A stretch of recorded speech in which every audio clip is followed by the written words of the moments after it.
Hello అండి, నమస్తే. ఇవాల్టి వీడియోలో క్యాబేజీ చట్నీ ఎలా చేయాలో తెలుసుకుందాం. ఫస్ట్ క్యాబేజీని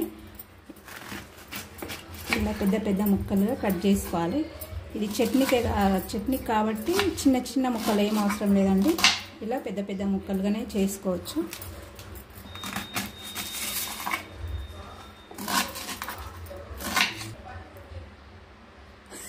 క్యాబేజ్ని ఇలా పీసెస్గా కట్ చేసుకోవాలండి.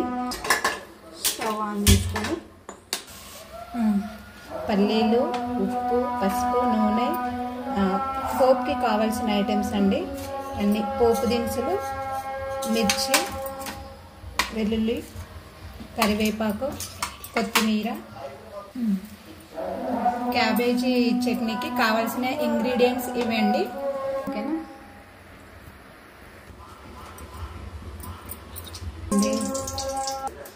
కొద్దిగా ఆయిల్ వేసుకొని పచ్చిమిర్చి ముక్కలు వేసుకోవాలండి.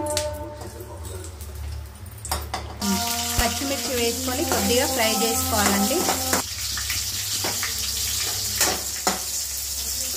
కొద్దిగా ఫ్రై అయిన తర్వాత ఇందులోనే క్యాబేజీ మనం తరిగి పెట్టుకున్నాం కదా, ఆ ముక్కలు వేసుకోవాలి. బాగా మగ్గించుకోవాలి. ఇందులో కొద్దిగా సాల్ట్ వేసుకోవాలండి. సాల్ట్ వేసుకుంటే త్వరగా మగ్గిపోతుంది క్యాబేజ్. ఒక 5 minutes మగ్గనివ్వాలి ముక్కలని. దీన్ని పెట్టి ఒక 2 minutes వెయిట్ చేద్దాం. పక్కనే వేరే బాండి పైన పల్లీలు వేయించుకుందాం. ఇది మధ్యలోపు పల్లీలు ఫ్రై అవుతాయి. ఇలా కలర్ వచ్చే వరకు వేయించుకోవాలండి.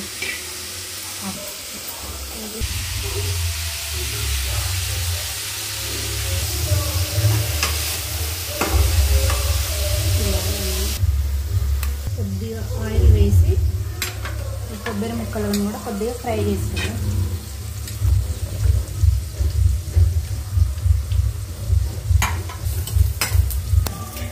మధ్యలో ఒకసారి మధ్యలో చూస్తున్నామండి.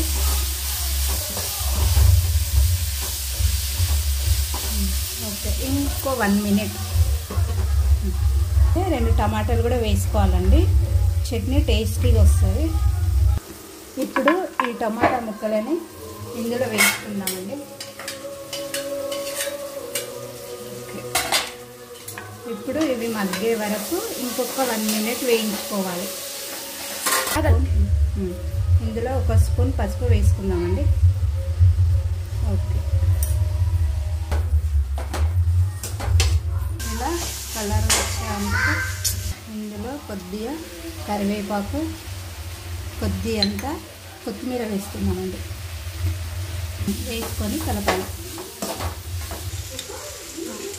ఇప్పుడు స్టవ్ ఆఫ్ చేసుకోవాలండి.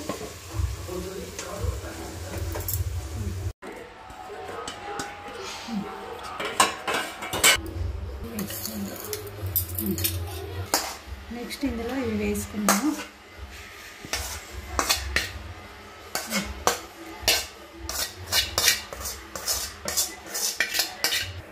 వీటిని ఇలా వేసుకొని గ్రైండ్ చేసుకోవాలండి. మొత్తం ఈ వెల్లుల్లి కూడా ఇందులోనే వేసుకుందామండి.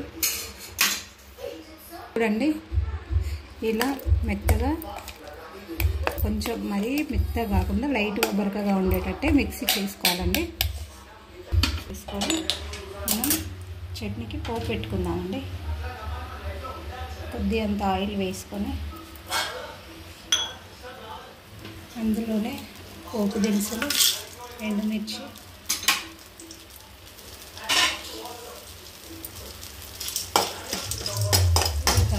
ఫ్రై అవ్వాలి.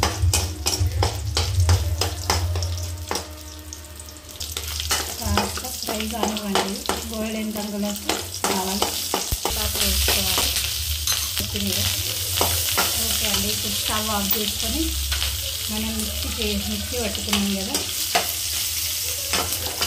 అది వేసుకొని కలుపుకోవాలండి. ఇప్పుడు దీన్ని ఇలా మిక్స్ చేసుకోవాలండి. ఇప్పుడు అంతే అండి, మన టేస్టీ క్యాబేజీ చట్నీ రెడీ.